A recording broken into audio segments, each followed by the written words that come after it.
Good morning, Thursday, March 14th. We've got a whole new friend sitting over here next to me. It's Michael Wood. You might know him from another podcast we have, The Wheelhouse, but we're talking on Pi Day. Let's go. I feel like Pi Day was kind of created by all those geometry companies to, sell more geometry. It's not Hallmark. Definitely the geometry. They were like, we got to sell more textbooks. We're gonna make Pi Day, right? I don't know if that actually works. What's your favorite pie? You have to ask that question, right, on Pi Day? Isn't that the thing? 100%? It was my Mama's chocolate pie. And nobody can replicate it. I don't care if you have the recipe. You don't have Mama's touch. That's right. Yeah, there's something about grandma, mama, whatever you call her, like whatever chocolate she has, like it probably has some sort of drugs or something in it. You don't know that for sure. There's something addictive about coming back to it, whatever it is. I agree. My grandma, it wasn't pie, but it was like chocolate chip cookies. They just tasted different than everybody else's in the world. And they were probably store-bought, but they were in grandma's cookie jar, right? Oh man. Hey, you're gonna be at ASOTU Con, right? I am here in just over 60 days. We are like I just said, just over 60 days away. The early bird pricing on that ends tomorrow. Also, if you're a sponsor and you're looking to be there, an industry partner, we've got some updated changes to the way the expo floor is going. You're going to want to contact our director of partner relationships, Anne Marie, about that. If you know her, if you're a dealer, you're going to want to get your ticket because you're going to want to hang out with Michael. You'll probably learn in the next 10 minutes exactly why you're going to want to do that. Also, the Auto Collabs podcast that we have, where we do long form interviews of people that we really dig into specific topics or personalities. We've got Greg Uland from Reynolds and Reynolds, the CMO there, talking about a lot of the conquest opportunities, retention. It was a very, very diligent podcast about exactly what the conversation was geared toward what they're seeing from all of the registrations and sales and cross sales reports that they get the access to. So you're going to want to check that out. But other than that, let's get into talking about what's going on in the world of EVs today. It's all EVs. I said before the show, I'm like, I don't even know if I love this, but it is what it is. Sometimes you got to talk about EVs. Hyundai is gearing up to expand its electrical vehicle lineup. With the Ioniq 9 recently announced early in March, but now it's been seen out in the wild. It's a first of its kind 3-row electric SUV from Hyundai. The anticipation for its debut is building, and there's been glimpses of its design now through some testing footages. I think we maybe have a photo up there of some of the footage that we've seen that Electric was able to show. So here's a little bit of the details of the Ioniq 9. It's their first 3-row SUV. It skips number 7 and 8, coming after the Ioniq 5 and Ioniq 6. The Ioniq 5 last year was the top selling or the 6th top selling EV in the US. The Ioniq 9 will sit on their E-GMP platform that allows for a little bit more space. It will be similar to the size of almost the size of an Escalade, so really big from the EV perspective. They aim to start production in the first half of this year, with sales expected to be in mid 2025. First half of next year. And because it's going to be made in the new mega plant in Georgia, it should qualify for the $7,500 EV tax credit. The full unveiling is proposed to be in June. Totally different look for Hyundai.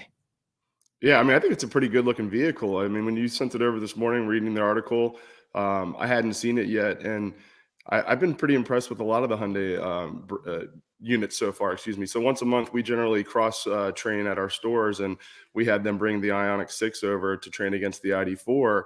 And I mean, I had to say I was pretty impressed with the vehicle. It's a beautiful, beautiful EV, and Hyundai seems to be getting it right. With setting it up with the consumer with the charger. Kind of taking on the roadblocks to electrification, saying like, we're going to blow them up for you and just make this nice and easy. One of my sales associates at my Land Rover store, he actually just leased an Ioniq 6, and within a month he had his level 2 charger installed at his house, used a credit from the manufacturer. They get it. They understand what it's going to take to get people to take the EVs. Yeah, I think they've done that not just in EVs but ICE vehicles over the last 10 to 12 years. They've really shown what it looks like to do quality, not just pre-sales but after sales and retention. So yeah, I think, well, first of all, I think that you bringing these other cars to your inventory, like if there's not groups that are going, hey, how do we get this car from this person to over here so that they can cross train on exactly what's known, that's like everybody just got enough value out of this pod this morning to make sure and do that. Yeah, and then the other piece of like adding the charger, because I think that's one of the biggest stressors on. Oh, it 100% is. Consumer, my wife has a PHEV, and it made a world of a difference. Before we had the level 2 charger installed at our house, it was just like driving an ICE vehicle. But as soon as we got that level 2 charger installed, it's kind of like a game for her now. She comes home, she's like, oh, I've got 23% left, babe. And then, we start looking at the Dominion Power, and we're like, all right, well, we're going to go down at 10 o'clock and plug it in. And, people look at it as like a barrier, but it's actually become kind of quite fun for both of us to do it. And she's like, man, I haven't put gas in my car in like 4 weeks. And she's still sitting at 3/4 of a tank. But this is a person that, 6 months ago, if you had had a conversation with her about buying an EV, it would have been a non-starter. The PHEV gave her the comfort, but I think Hyundai's doing it right. I started selling in the business, selling Toyotas. And when I had a customer that came in and they're like, I'm looking at the Sonata or I'm looking at the Camry. And I'm like, okay, go ahead, look at it. I know you're going to come back and you're going to buy my Toyota, but here we are 12 years later. I mean, look what Hyundai's done. It's impressive. It really is. It's nuts. Question in the YouTube chat said, do we think Hyundai breaks the Ioniq lineup into its own brand like Genesis? Seems to be following a similar pattern. I'd be hard pressed to see that. Yeah. I would be super hard pressed to see that, because I think that the move is that, the whole thing goes EV, and Ioniq is just the way that they branch into that. It's not like they're going to spin it off and keep Hyundai ICE vehicles for the next 20 years. And I think if we listen to the smartest people in the room, Toyota, I think that we're going to find that most manufacturers, if they're smart, will make sure that they're offering all derivatives for their customers and not forcing them into one choice. If you want to buy an ICE, buy an ICE. If you want a hybrid, if you want a PHEV, you want an EV, that's the road to the future. Well, speaking of only offering one choice. Stop. Segue. Time. The last two stories are about two manufacturers actually looking to do that. First, Volkswagen, once all up and involved in the Dieselgate scandal, is now at the forefront of the EV revolution, looking to embark on its most ambitious product launch to date, on its way to what they're considering 100% EV future. The first announcement by the CEO at their annual summit this week was that they are going to be across its brands. So this isn't just Volkswagen, but all its brands. They're going to be announcing 30 new models in the year 2024. CFO Arno Antlitz said, we will invest in our last generation of ICE vehicles. Then he said, these investments are going to be phased out.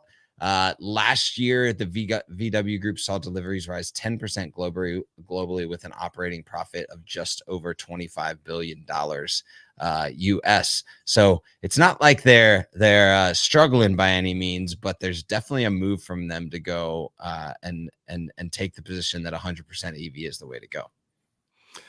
I think it's a bold strategy. I think that it could end up being a make or break kind of thing for the VW brand. You're putting your cards all out there, going all in on this, But with that said, it's also a really exciting time. I mean, that ID Buzz, you can't just look at that thing without smiling. And, right. People don't even know when they can order them yet. And we've already got an order list of 30 plus at my dealership. So it's going to be a hot unit. It is really going to be a hot unit. And I think the opportunity to sell accessories on that unit as well is going to be super, super fun, because it's just that's that kind of vehicle. If you think back to the original bus itself, I mean, it was so accessorized. And then talk about the ID7. I think it's nice to see finally a legacy OEM coming out with an EV that kind of looks like it could compete with a Model S. I mean, I personally am excited for the ID7 and will likely take one as a demo when we get one, and after we sell through the the early adopter phase of that vehicle. Right. But I think it's a cool looking car. I really like what VW has coming out. I just would love to see a PHEV option and maybe some hybrids, but doesn't look like it's going to happen. Yeah, and for Volkswagen, I think, like, from a branding perspective, especially if they harken back to some of the legacy branding that they had with with the van, with the original bus, right? Is something that they could lean on, this very like earth-friendly, eco-friendly branding, where they maybe lost that a little bit with like the STI and stuff like that. In the like that thing was not anywhere eco-friendly, so they maybe get to harken back to that with stuff like this. And obviously the brand's premium lines are already making moves toward EV, and we see, we were talking about the Porsche Taycan yesterday as far as like just supercar EVs. So they've taken the position across their brands, not just in VW. Yep, absolutely. That is a fun car if you've ever driven one. I am it's quick. Sure. Haven't done that, but yeah, seeing as it did beat the Tesla Plaid, it's got to be a whole lot of fun. Yeah. Oh, see, we were talking about the Segway game to start, and I totally missed it. We're just gonna have to stop. So another brand that you know very well about, because it's one of your stores, Jaguar is embracing also an all-electric future, with plans to exclusively produce electric vehicles by 2025. We actually talked a little bit about this on the Wheelhouse last week. This is a new recent announcement and comes amidst a whole host of other speculations around the Jaguar brand that I'm sure we'll get into. By 2024, there is a goal to have 3 new electric vehicles. There is an introduction of an electric 4-seat GT car comparable to the Porsche Taycan. And pricing is the biggest change, with pricing starting in the low 6 figures all the way up to the mid 200s for what looks to be a switch to a fully high luxury brand. Additionally, and I think you've stated this and can maybe speak to it, the introduction of reduction of number of rooftops in the US, and a much more look at a premium brand alongside the EV transition. Yeah, I think what we're really seeing here with Jaguar is we're going back to our roots, back to the heritage. We're going to be pushing the edge when it comes to the styling of the vehicle, and with that, they're going to really upstream the price point. And I think it's going to be worth every penny. I mean, I was very fortunate last year. My dealer principal gave me a call and he said, "Hey, Mike, there's a conference over in the UK. I'm going to need you to go to it." And of course, I begrudgingly said yes, because I had never been to Europe before. And he jokingly said, he goes, "This is a young man's game." He goes, "It's about a 3-day trip." And he goes, "And this isn't for me." And I said, "All right, perfect. I'll take it." But I got to go over to the retailer conference, and I personally got to see the future of Jaguar. And although I can't say too much about it because we did sign some NDAs, all I can tell you is that the vehicle is absolutely beautiful. It is very sophisticated. It is elegant. It is modern, and it goes back to the lineage that is truly Jaguar. We kind of lost our way for a little while trying to become a volume luxury brand. We deserve, and rightfully so, should be a boutique style luxury brand, and that's kind of what they're looking for, and that's why we're looking to reduce the amount of rooftops in the US. They did offer some things to do that last year as well, and there were some dealers that gave up. I'm fortunate. I work for a dealer who actually has the oldest Jaguar dealership in the United States, so we won't be going anywhere. We're keeping the brand. No, yeah. Sure. Well, yeah, and I mean, you think about like I remember I grew up 80s, 90s, like the Jaguar was like the car, right? Like if you could get in a Jaguar, it was the thing. And so you know, to kind of see that lose its ether in the 2000s and 2010s, and then now, hey, we're coming back. It's exciting. You know, whether or not that clientele wants an all EV future, we'll see. Yet to be determined. But I'm guessing that they'll be attracting a net new audience with everything that they've got going on. So I think it'll take time, but I think it'll come back to being kind of like a Range Rover-esque type vehicle. It'll be a status symbol. It's not going to be the daily driver. It's going to be the vehicle that they drive to the red carpet. Because when you see these vehicles, when the pictures get leaked in Q3, Q4 of this year, I mean, it's unreal. It's beautiful. That's amazing. Well, hey, Michael, thanks for joining us today. It was fun to get a little insight into someone that's seeing this stuff on the daily. See you're on vacation. We got dogs barking in the background. It's no big deal. We're serving customers. Let's